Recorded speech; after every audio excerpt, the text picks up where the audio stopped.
Velkommen til podcastserien Øl og mennesker fra Beerstories. Beerstories er normalt en YouTube-kanal med ølhistorier og instruktionsfilm til hjemmebryggere, men mange af de interviews, jeg laver, er rigtig gode til podcastformatet, og du finder dem alle sammen lige her. Hi Lars, thank you for seeing me, or through Zoom anyway. Yeah, thanks for having me. Yeah, sure.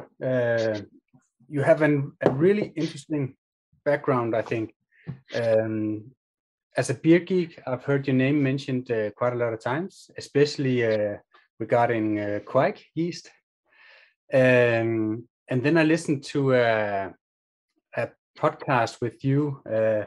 I think was it Brewlosophy or maybe Could the be. Brew Lab, or where you talked about old style farming brewing or beer. And in that podcast, you also said that you've researched this old style of brewing, both in Norway, Sweden, and Denmark, and other countries as well. Yeah, in Denmark there are at least two different institutes that researched the farmhouse brewing. Yeah. So one is quite surprising. It's the Department for Dialect Research at the University of Copenhagen. Udvalg for Folkemål, as it's called. Yeah. They did a dictionary of the island dialects. Yeah. And they had this belief that if you really want to understand what a word means, when it refers to something, some activity, you have to really understand the activity. So they had this questionnaire of how do the farmers brew, and they sent it out to, I don't know, 50, 60 different farmers. Yeah. And then the ethnographic Nationalmuseets etnografiske undersøgelser, they had also a questionnaire, and they have a giant pile of information at the National Museum in Copenhagen. So I went there 3 times, I think, and just copied as much information as I could. Okay. Yeah. So what's your background for talking about old school farmhouse beer and brewing? What's your background? Well, I mean, my authority for saying what the brewing was like is having been to these archives, really. Yeah. But my professional background is I used to be a software engineer, like a standard IT developer. Okay. And then on the beer side, I was just a beer enthusiast. I used to use rate beer a lot. Yeah. Took a beer judging exam, but most of the farmhouse brewing I've just taught myself. Okay. And you actually did quite a lot of research in this field of farmhouse brewing. You wrote a book about it, or what was it? Well, I've written, I guess, 3 books about it. Okay, 3 books, yeah. Yeah. Well, 4, because there's one coming this spring. Yeah. But I did a lot of research. So I did the same archive digging in Norway and also in Sweden, and to some extent Estonia. Okay. I also did a lot of travel to Sweden, Finland, Estonia, Latvia, Lithuania, Russia, lots of places in Norway. Yeah. Also to Denmark. Mm-hmm. We can talk about that later. Yeah, cool. And why do you have this interest in farmhouse brewing? It's kind of, as a beer geek, I can understand it, but my interest is beer in general. I think it's fascinating how they brewed in the old days, but why did that capture you so much? Well, to begin with, I think I was thinking the same as you. I was interested in beer in general. Yeah. But that started in maybe 2001. So, after a decade and a half of just beer in general, well, it was actually shorter than that before I discovered farmhouse brewing. And what really drew me into it was the mystery, because you find that it looks like maybe it exists. Then you try the beers, and they are just so different from anything you've ever had, and of course you wonder, okay, so why then? Yeah. How do they brew? Where does this still exist? And nobody can tell you. No. Right, and you want to know, what is the history of this? Why are the beers like this? And nobody can tell you that either. No. So it was really the mystery that drew me in, and then when you start researching it, the discoveries and the new questions just keep coming all the time. So it just kept my interest up, because it's such a gigantic subject, basically. Yeah, it is.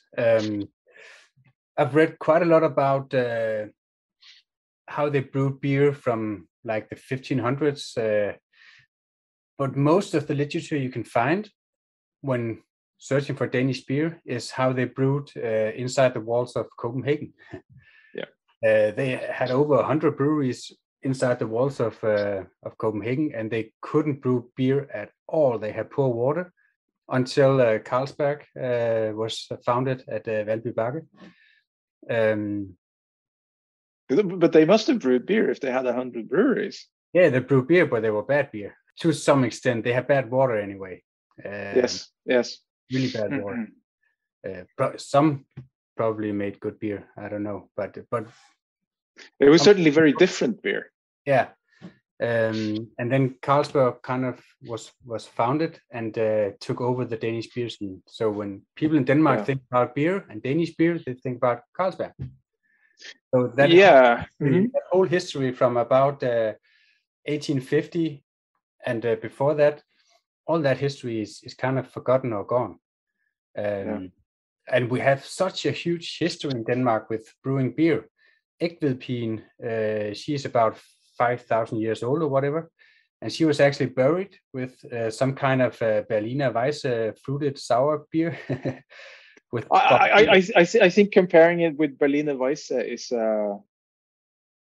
it gives you completely the wrong idea.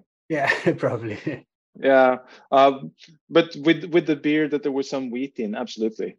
Yeah. It was probably a sour beer because there was a lot of berries in it too. But honey and well, why would that make it sour? I don't know. It's just today it's a sour beer. Oh yeah, but that's because they decided the fruit flavors go with sour flavor. Yeah. We don't know that they were thinking that way 3,500 years ago. No, probably not. So maybe it was sour. We don't know, but yeah. Yeah, but and I kind of wanted to talk to you about that gap from Egtvedpigen to Carlsberg. Because I don't know much about that. I've visited Frilandsmuseet in Copenhagen, where they have all these old houses they collected from all over Denmark and built them in kind of an outdoor museum. Right.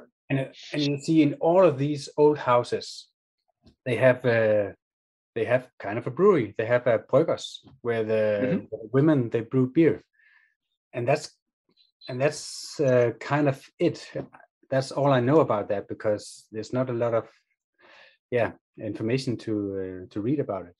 So no, it's very hard to find. There is a little bit, but it's very hard to find, and it's not in the places where you would look for beer information. No, probably not. Yeah.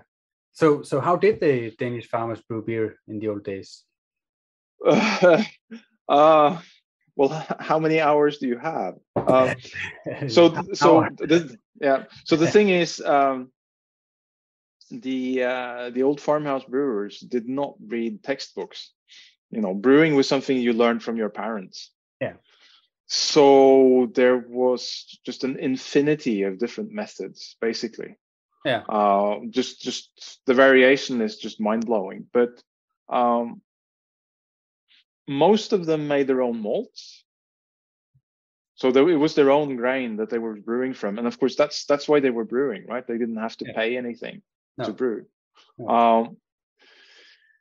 And for the most part, what they made was beer that was never boiled. So what's called raw ale. Yeah. It's quite unusual in Denmark to boil the wort. And they used very simple wooden equipment. There would be a kettle that was bricked in, a couple of wooden tubs, and a wooden barrel. It's quite similar to, if you read about Norwegian brewing, if you take out the juniper, it would be very similar. Yeah. But one big difference was that in Denmark, it was very common to use, or not very common, but it was common to use wormwood, malurt, in the beer. Yeah. Most people had that growing in their gardens, and quite a few of them used it in their beer. And also porse, right? Porse, or what's it called? Historically they must have used it. But when we look at the more recent data, one brewer in 20, it seems. Okay, yeah. So it was used, but it wasn't common. No. So malurt was the most common? Yes, apparently, yeah. Okay. Well, unless you want to count hops, of course. Yeah. But when did you start using hops? That was quite late, right? In the 1200 or so? No. There are archaeological finds, what they think are hops from brewing in Denmark from the 8th century. Okay. That doesn't mean they started in the 8th century. It just means there's no evidence before that. No. But it seems that at the time of Egtvedpigen and also the earlier brewers than that, there's no sign of hops there. No. So probably 500-600s, and probably started in the trading towns first, and then spread from there. Yeah. And when did hops then take over? Was that in around 1200 or 1400? I don't know, but I think that it seems that the original way to use herbs in the beer, whichever herb it was that you put the herbs in the mash, together with the malt, and you add hot water, and when you extract the sugar from the malts, you also extract the flavor from the herbs at the same time. Yeah. If you use hops in this way, you don't get any bitterness, and you also don't get very good protection against infection. Not like you do when you boil the hops. Exactly, because they didn't boil it. Well, there's a trick here. So if you look at the modern farmhouse brewing, what they did was they would boil the hops in water and then pour that into the beer. For the most part, not everyone, but for the most part. Okay. So it's likely that they started using hops by just putting it in the mash, didn't get a huge effect out of it, and so probably the beginning of hop use was it wasn't like everyone switched to hops at the same time. And then when they figured out this with boiling, that probably speeded up the transition, but we don't know when that happened. Okay. So there's an important piece of context here, and that is that the big metal kettles for brewing used to be extremely expensive. Yeah. Like the first metal kettles were not used for cooking or for brewing at all. They were so expensive, they were just showpieces that you would serve drink out of. Okay. And even as late as, say, the 1400s, unless you were a rich farmer, you didn't have a kettle. Not a big one. No. It's just out of reach. So this thing with not boiling the wort and the strange way of treating the hops, that all comes out of people not having kettles. But I don't know when those became widespread in Denmark. It's kind of hard to research. Yeah. Okay. So basically, when they brew beer, they took all the malts and the spices and just put everything in, and then poured hot water over it and let it steep. Well, now it depends what time you're talking about, right? So some people did it like that as late as 1900. Yeah. And when they got kettles, that's probably the way most of them brewed to begin with. But if you don't have a kettle, how are you going to heat the water that you pour on? Yeah. So the original way of brewing was probably with hot stones. Yeah. So you put the malts and the water and the herbs into cold water in a wooden tub, and then you heat stones in a fire and you drop those in. Yeah. Interesting. And that way of brewing was still alive in Denmark when they did the ethnographic survey. Okay. So there is a description of people brewing that way from southwest Jutland, hundrede. Okay. Yeah. So still today they're brewing. There's some No, not now, but 100 years ago, yes. 100 years ago. Okay. Yeah. But what about today? Is there anyone still brewing old school beer like that? Yes. There are people in Fyn. Yeah. Mostly on the north side, to some extent on the west. Yeah. They're quite hard to find. And then there is one woman on Møn. Yeah. Okay. Yeah. Who's still brewing, and she actually sells the beer as well. Okay. So she's quite easy to. You can just go there and talk to her. Yeah. Interesting. And so they also brew like as a no boil, like they did, or have they modernized? She wouldn't tell me because she wanted to start selling the beer, but I'm pretty sure she doesn't boil. Yes. Yeah. At least it tasted that way, and that was the traditional way on Møn. I see that from other descriptions. Okay, interesting. Yeah. Okay. So those beer, if it's not,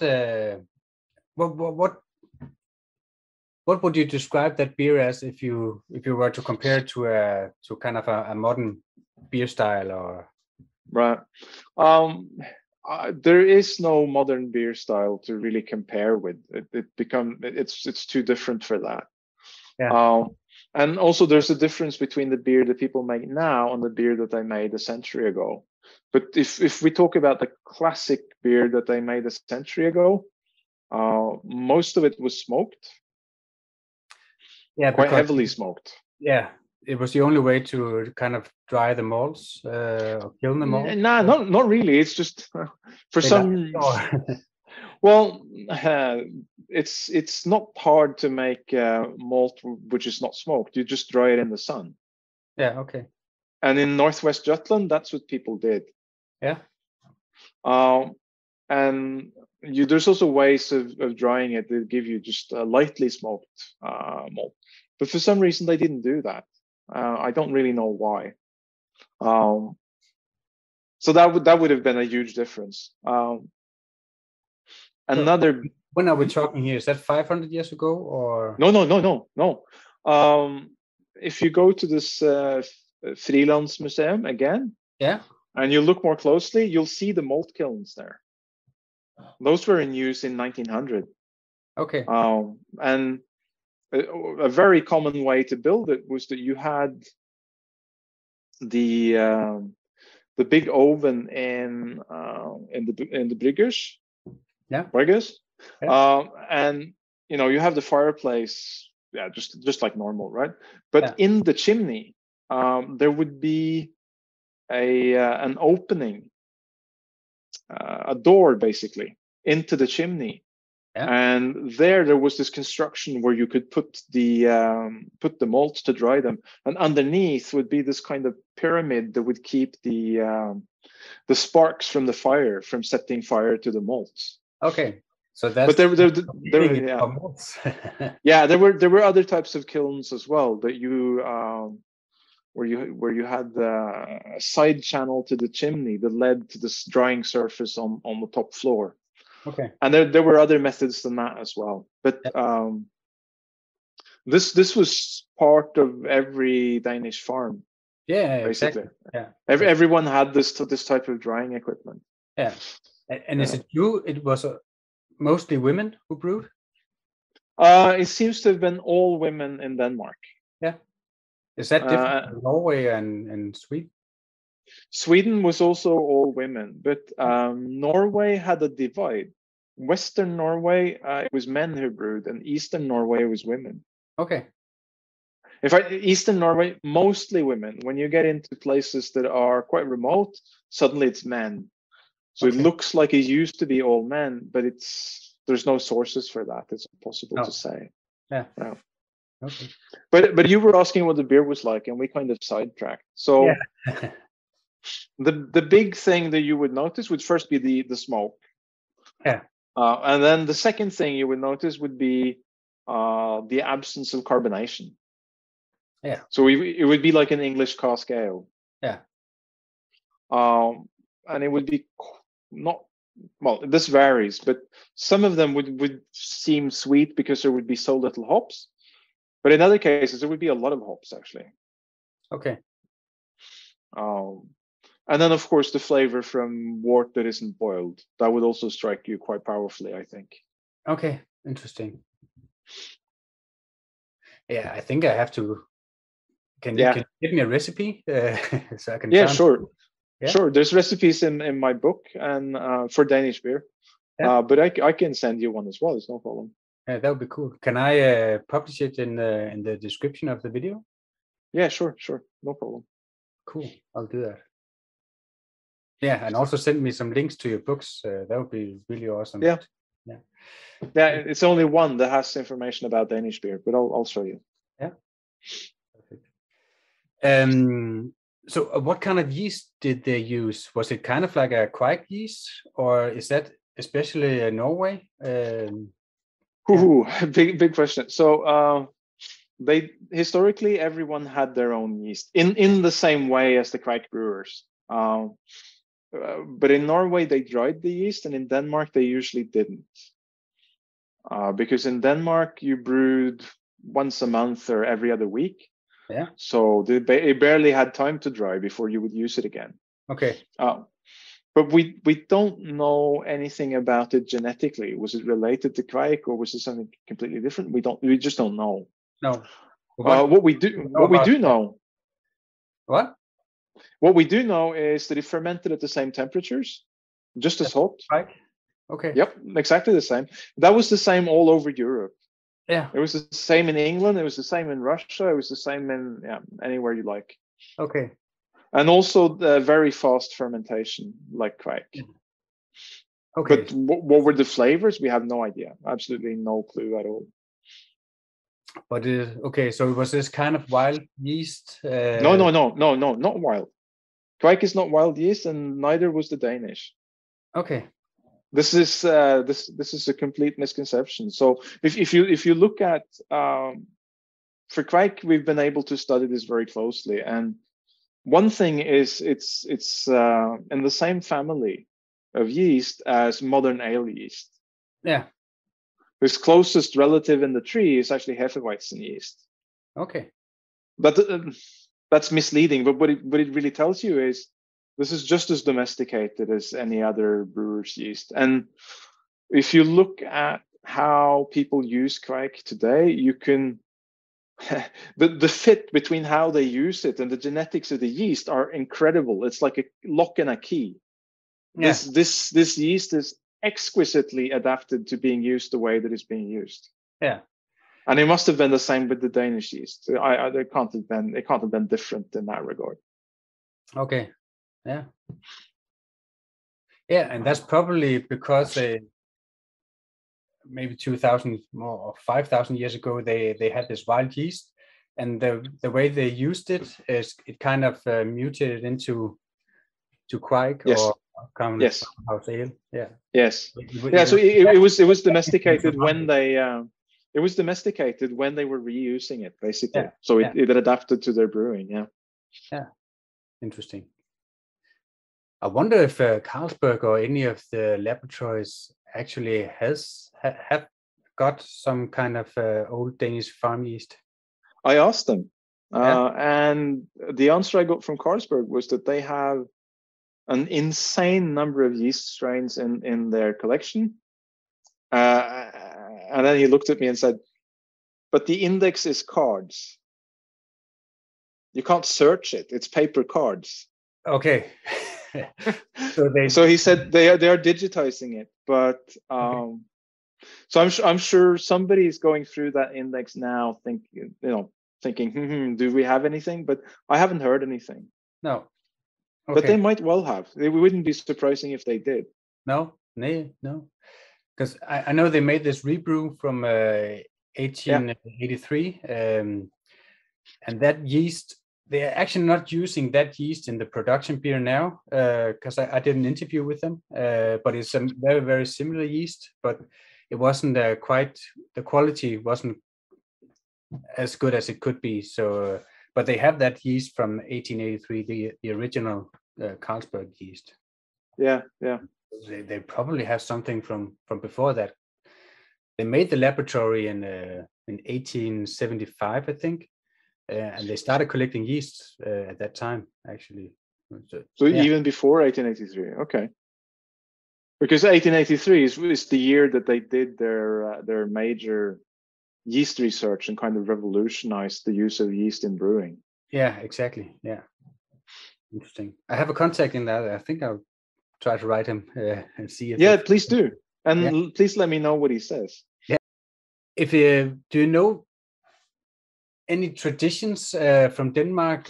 Was in the podcast where you talked about Norwegian farmhouse brewing, you talked a lot about some of the traditions that when the brewers they had a party every time beer was finished and stuff like that.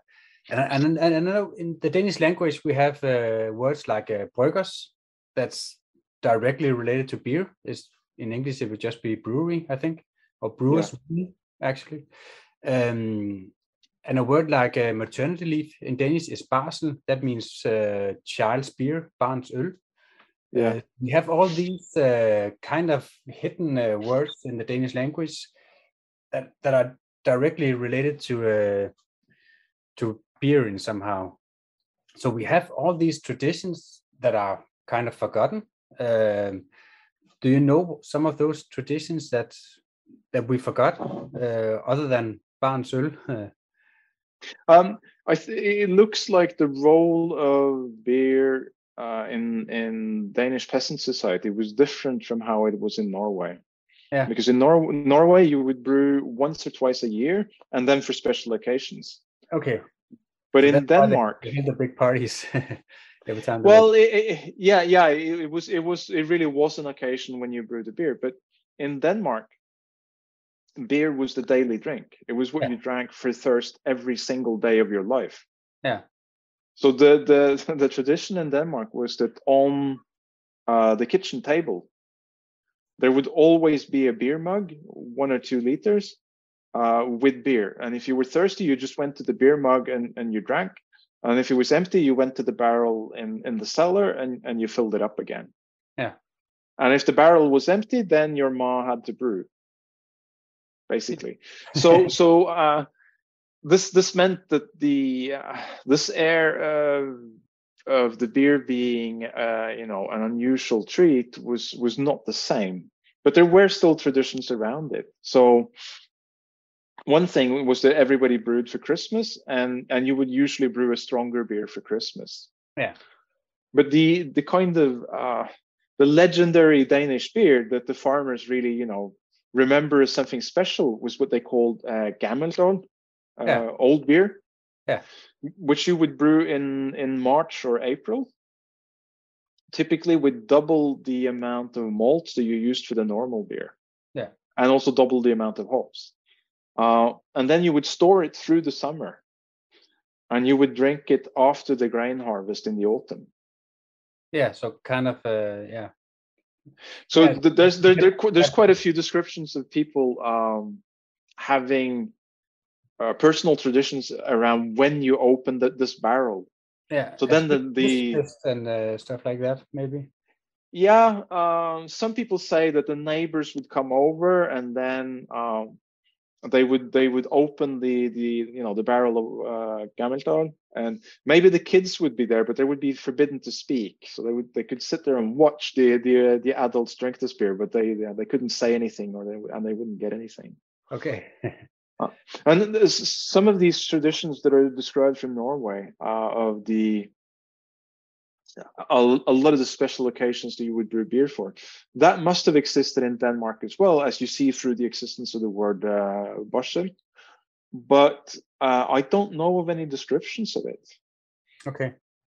So I think the Denmark in general seems a lot more modern than Norway, unsurprisingly, I would say. Yeah. And also this different role of the beer, I think, obliterated some of the traditions earlier, basically. Okay. Yeah, it must be at the harvest party, because every in the fall when all the harvest and all the crops were taken in to store, they had these big parties, and maybe that was when they opened. Old beer. That's what it was for. Yeah, and I think the reason that you were brewing it in the spring is that brewing during the summer was more risky. The beer more often turned sour. You didn't want to risk this, and therefore, yeah. So how did they store it or condition it? So they would ferment for 1 or 2 days, and then they would transfer the beer from the fermenter, which was just an open tub with a cloth or something over it, into the barrel. And when they transferred it, it wasn't completely finished fermenting. So we would ferment a little bit more in the cask, which is important because if you have oxygen on top of the beer, it's going to get moldy. Okay, so they knew that. Yes, they knew that. They knew all of these things. Yeah. But how did they measure that? Because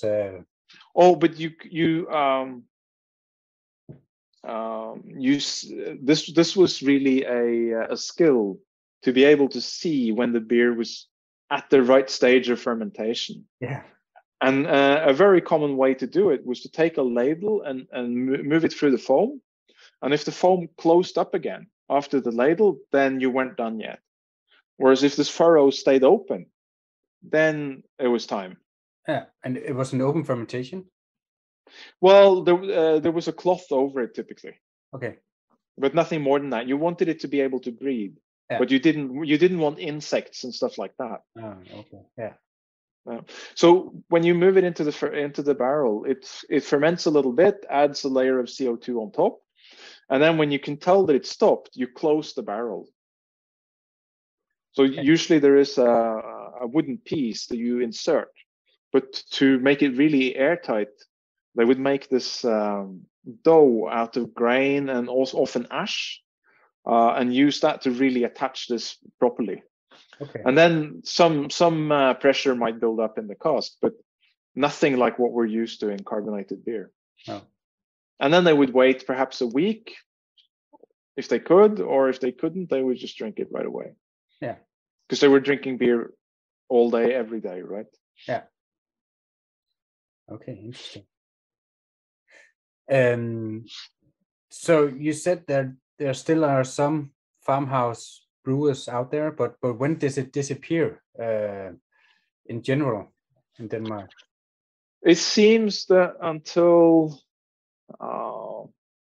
late 1800s, people were brewing everywhere in Denmark, like every single farm. Yeah. And then from 1880, 1890 onwards, it seems to have started to die out. Yeah. And it's partly the availability of commercial beer that drove this. Yeah. But they never stopped completely, because the beer that they made didn't taste like the beer that you could buy. No. And so it seems that not everyone was happy with the commercial beer. They preferred their own. And so some people just never stopped. They still haven't stopped. Yeah. Yeah. That's interesting. But do you know what kind of hops they used? Because my neighborhood, there's a lot of wild hops everywhere. We have this green area around where I live, and there are wild hops everywhere. I have 3 wild hops in my garden, and then 3 I planted myself. And just out on our streets, in the lampposts, there are wild hops growing up there. So they're everywhere in Denmark if you look. It seems to have been extremely easy to grow in Denmark. But the wild hops here can't really be used for brewing. I've tried tea out of them. They have no bitterness and no real flavor. Not very much anyway. That's strange because well, okay. So in southeast Denmark, so southeast Jutland, all of Funen, the South Islands, and the south half of Zealand, people grew their own hops. Yeah. That they used in the beer, and they definitely made bitter beer with it. What the aroma was like, I don't know. No. But northern Zealand and western Jutland and North Jutland, people bought the hops. Okay. And what's interesting is there was a huge, well, not huge, but there was a big industry growing hops on Funen, particularly western Funen. Yeah. And the farmers themselves would be the ones selling the hops. So once everything was harvested and dried, they would pack it into bags on a wagon, set off for other parts of Denmark. And typically they would travel the exact same route every year. Very often they would stay with the same people on the same farms every single year as well. Yeah. And the annual tradition even extended to telling the same joke every single year. Okay. So they would roll on to the farm and shout, best Funen hops. My wife has brewed with them twice and they're still just as good. There's even a woman who records that she heard this the first time when she was 10 years old. Yeah. And standing next to her dad, she says to the hop trader, well, then we can brew with them again. And she says, I got a good smack for that. Apparently the wrong answer. Yeah. So this was actually a Danish beer tradition. The traders traveling around selling these hops. And from what I've read, they seem to have made, for the time, a lot of money from this. Like that was a really lucrative trade. Okay. But see, it seems to have ended around the First World War, roughly. Yeah. Yeah, I read that too somewhere. Yeah. Okay. Yeah, but it's interesting. You could probably brew with the wild hops I have around here, but if you smell them, there's almost no aroma to them. But it depends on when you pick them, right? Are you picking them late enough? Yeah, in late September or mid-September. Yeah. Should be late enough, yeah. Yeah. Compared to my northern brewer, I have a East Kent Golding that's also pretty aromatic, and then I have a Cascade. It doesn't really work here in Denmark, and then another brewer, and they are at least 4 times as powerful, I think, as a wild hop. Okay, but in general, I don't think you can try one wild hop and say, because I don't think they're completely wild. They're kind of semi-wild, probably. Yeah. But from what I know, the genetics of these are extremely variable. There's probably more variation in Danish hops than there is in all of continental hops put together. Okay. So if you get a different plant, it can be completely different. Yeah. But this woman, I'll send you her contact information in Møn. Yeah. She has 3 or 4 Danish varieties of hops growing. Okay. So you can talk to her as well. Yeah. Oh, and also in Hundred on Fyn, there is a museum to Danish hop growing. Okay, interesting. I didn't so know that's also worth visiting. Yeah. Also, when you visit Frilandsmuseet, they have these. Every house had these large wooden poles. Yeah, for hops. So they put their own hops as well. Every farm. Yeah, it seems that it wasn't that you had to tend these plants. You had to keep them from taking over the garden for the most part, it seems. Yeah. And there's even one archive document where a woman says that my grandpa tore up the hops 50 years ago, but they're still coming out of the ground in the same spot. Yeah. So even 50 years of trying to kill them wasn't enough. No. Oh, yeah, cool. Well, Lars, I guess that was it.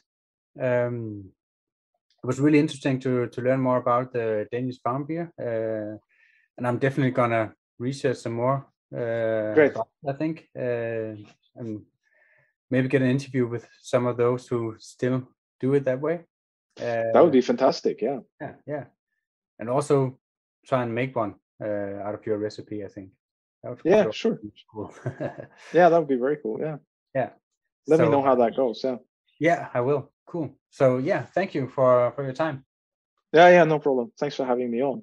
Yeah, cool. Det var super spændende at snakke med Lars. Vi kunne have fortsat i rigtig lang tid. Det gjorde vi faktisk også efter optagelsen er sluttet. Men fascinerende at høre om den her historie her, som er blevet lidt glemt i kølvandet på Carlsberg og de andre kommercielle bryggerier, kan man sige. Så det er en del af vores kultur, som sådan lidt er glemt, men som jeg også sagde i videoen, så ligger det stadigvæk i vores sprog, sådan nogle ord som bryggers og barsel osv. Så det synes jeg er super fascinerende. Tak for, at du lyttede med på podcastserien Øl og Mennesker fra Beerstories. Hop gerne ind på YouTube-kanalen Beerstories for at se flere interviews eller instruktionsfilm om ølbrygning og tips omkring øl generelt. Følg også bloggen Beerstories på Facebook og Instagram.